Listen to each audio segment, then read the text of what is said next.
Kenapa ijazah sarjana Jokowi tahun 1985 di bagian bawah ada sobekan-sobekan serta flek garis hitam di pojok kanan ya? Padahal ijazah itu adalah dokumen yang sangat berharga dan merupakan sebuah kebanggaan bagi setiap pemiliknya, di mana semestinya perawatan serta penyimpanannya harus betul-betul terpelihara dengan baik. Dengan melihat kondisi ijazah yang seperti ini, maka kita bisa mengambil kesimpulan bahwa pemiliknya adalah seorang yang ceroboh dan tidak menghargai dokumen pribadi miliknya yang diperoleh dengan sebuah proses yang tidak mudah.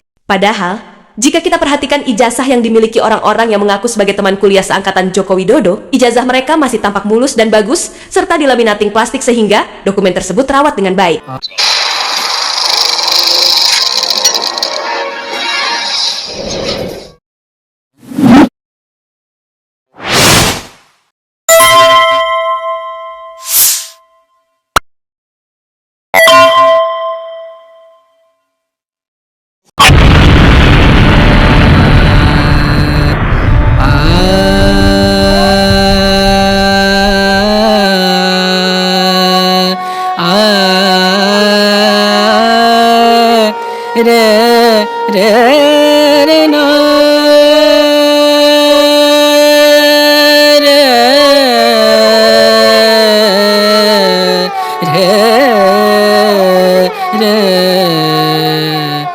Sekarang kita kembali lagi membahas ijazah sarjana Joko Widodo. Beberapa waktu lalu, sudah mulai ada tokoh senior dari PDIP yang mulai bersuara bahwa ijazah sarjana Joko Widodo dibuat di Pasar Pramuka, Salemba, Jakarta Pusat. Nah, tadi Bapak menyebutkan bahwa ini dibuat oleh tim dari Solo. Itu siapa, Pak? Boleh disebutkan namanya? Tim Solo itu yang inti itu ada 3 orang. Ada David, ada Anggit, ada Widodo. Tapi yang berperan besar itu adalah namanya Widodo. Nah, Widodo ini berpasangan lah terus-menerus dengan Dhani Iskandar, sehingga mereka berapa kali ketemu Jokowi, dan mereka lah terus membentuk setelah lolos dari KPU DKI, mereka membentuk tim pemenangan di Jalan Menteng 22 itu. Pak Betor, jadi 3 orang ini, David, Anggit, dan Widodo yang mencetak ijazah ke Pasar Pramuka. 3 orang ini, Pak?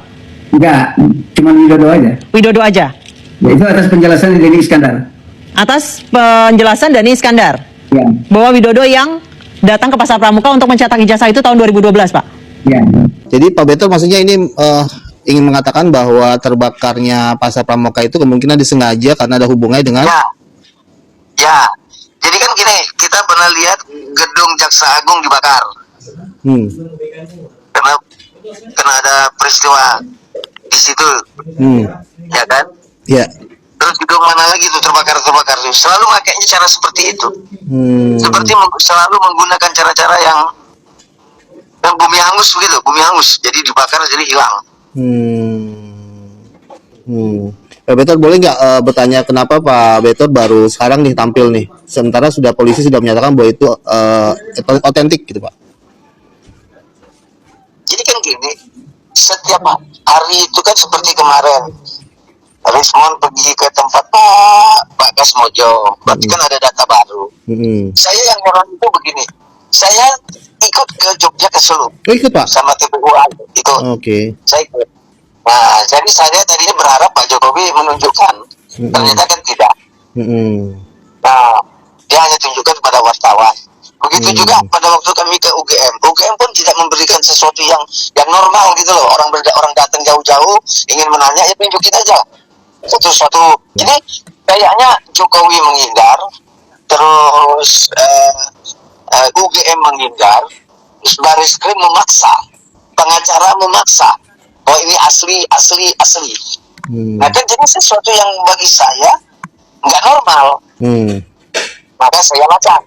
Saya tanya kader-kader partai. Apa yang disuarakan oleh kader senior PDIP, Bitor Suryadi ini kemudian memicu berbagai pendapat publik dan semakin meyakinkan bahwa ijazah sarjana UGM milik Joko Widodo itu adalah palsu dan tidak diterbitkan oleh Universitas Gadjah Mada Yogyakarta yang namanya dicatut di dalam ijazah yang diduga palsu tersebut. Terlepas di mana tepatnya ijazah sarjana UGM milik Joko Widodo itu dibuat, menurut logika pendapat saya, sudah pasti ijazah tersebut bukan diterbitkan oleh Universitas Gadjah Mada, tetapi dibuat oleh pihak lain di luar universitas.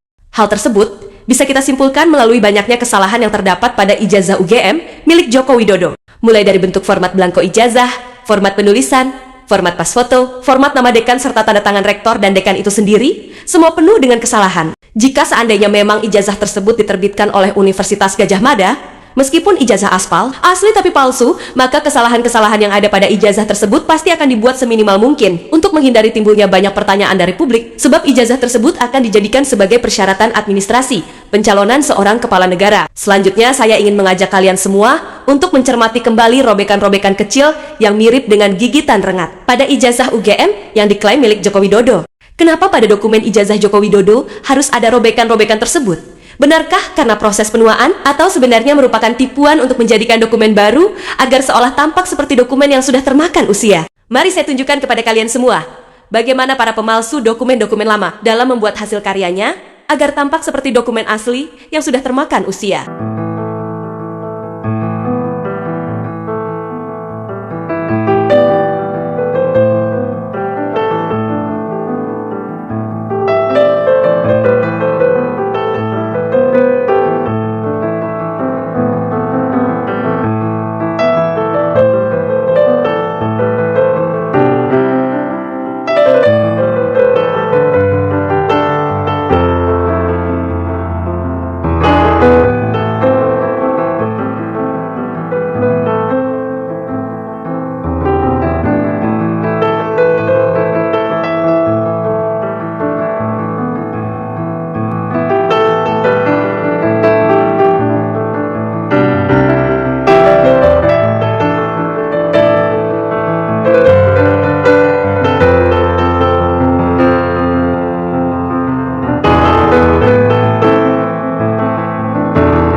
Sampai di sini kalian semua bisa paham ya? Jadi, robekan-robekan di tepi ijazah UGM milik Joko Widodo memang dibuat seperti itu untuk memberi kesan bahwa dokumen ijazah tersebut tampak telah termakan usia sesuai dengan tanggal penerbitan.